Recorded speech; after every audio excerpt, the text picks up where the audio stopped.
Painting is easy when you don't know how, but very difficult when you do. Degas said this. The minute I read this quote, I thought this applies to writing as well, for sure.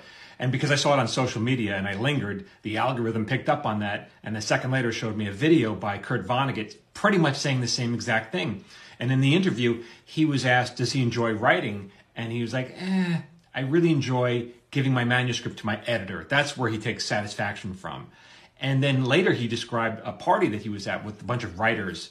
And they were all talking about how writing was so difficult and none of them really enjoy it. And one writer said, oh, I love the process of writing. And he said it was no surprise that that writer was the least successful of the whole group.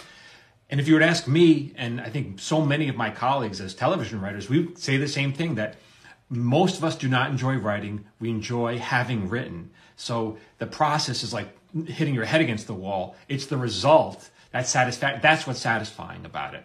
And what I often see from emerging writers, I'll read a scene or a line, and I'll say, well, what's this scene for? What's this line about? And then they'll say, oh, I love that. It's my favorite part. And I'll say, yeah, it doesn't really work. I want to keep it. I love it. And that's a problem. So many new writers do this, and that's selfish. First of all, that's what your diary is for. Put it in your diary.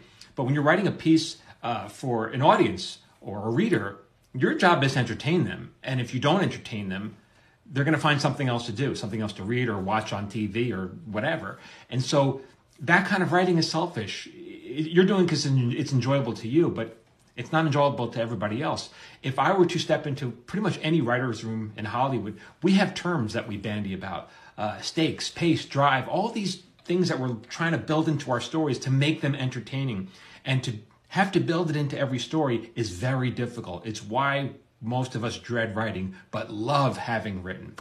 All right, for more of what it's like to be a TV writer, keep following me here at Michael Jamin Writer.